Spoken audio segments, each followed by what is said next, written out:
when a quarterback throws an interception and you get that view from behind him and it's a shot down the middle where there was a disguise in coverage, maybe a blitzer backed off into coverage, linebackers got incredibly deep and he couldn't feather it in front of this, those sorts of, and he's got a zillion linemen in front of him, just chaos. And he throws one. Those I understand. I'm like, oh, I can't imagine standing there with 10 dudes in front of me at 300 pounds, throwing each other all over the place in my lap, not being able to step up and then trying to figure out what the coverage is at the same time.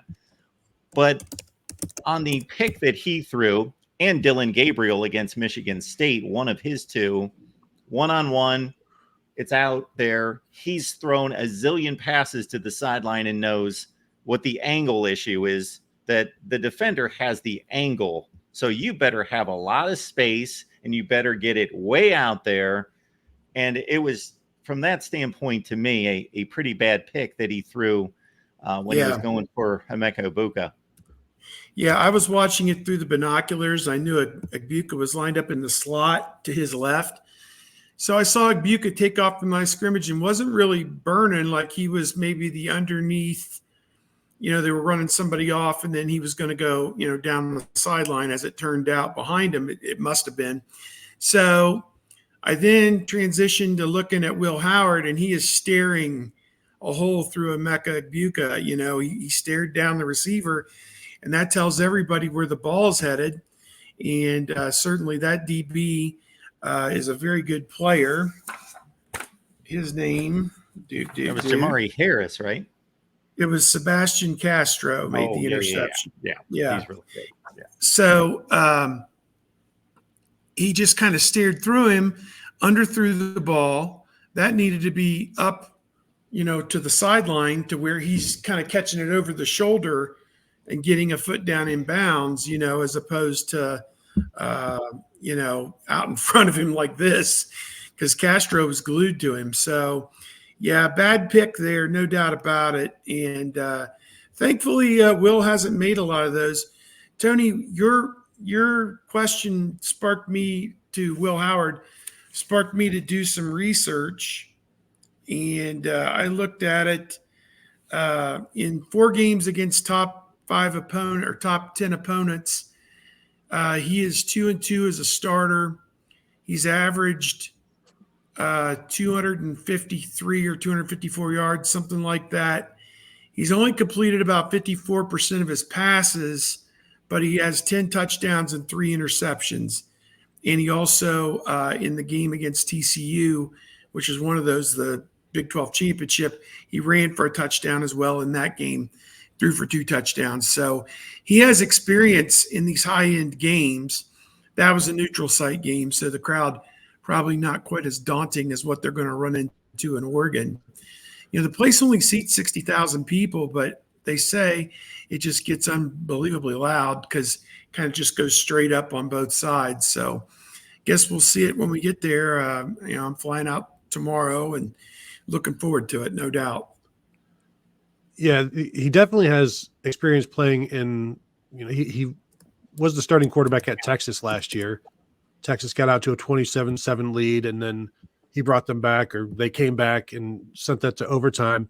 4 touchdowns, 1 interception, 327 yards. I think that might be his one of only 1 or 2 300-yard games in his career, and he still does not have one at Ohio State. Yeah, that was his only 300-yard passing game in his career. Now, he's thrown 3 interceptions, an interception each of the past 3 weeks, but also like these last 3 games have been some of his best. 80% completion against Marshall, 67.7 against Michigan State, 84 against Iowa, 21 of 25, 4 touchdowns. He even talked about how there's 1 or 2 plays each week that he needs to avoid. And that interception, like basically all of the interceptions, we've seen them. It's like, ooh, why are you throwing that? That's a little mistake. You can even go back to, was it the first game where he threw was trying to avoid a sack and threw it a little lateral to like Travion or whatever, where it's just these 1 off, 2 off, but bad throws that if he can eliminate, now you're talking about a guy who is, what are the complaints then at that point? The only other complaint then would be the accuracy downfield, like the deep shots. where, can you hit somebody in stride? And if that's the only problem you have with a quarterback, you're going to win a lot of games.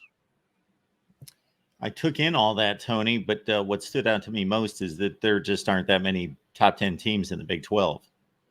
Basically, Yeah. that what that tells us.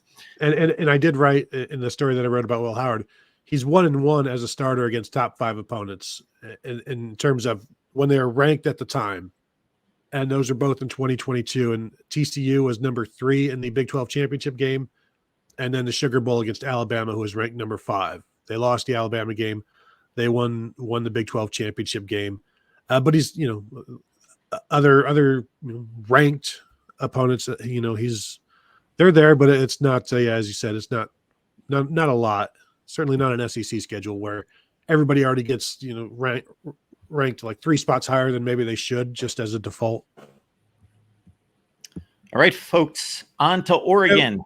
My joke late in the Alabama game last week is Alabama is going to lose this game and they're going to move up from number 1 in Ohio State because they struggled for a half with Iowa. They're going to move down from 3. Did anybody read that thing on ESPN about how this had to feel like a loss? A 35-7 win over a team that's 4-1 had to feel like a loss. I mean, are you kidding me?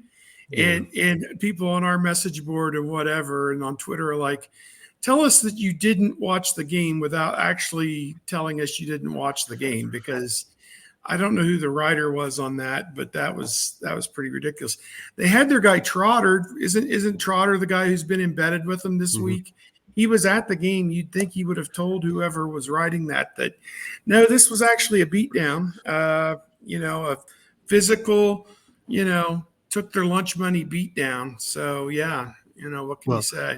Then below that write-up was some comments, a write-up about Georgia's strong 31-13 win over Auburn.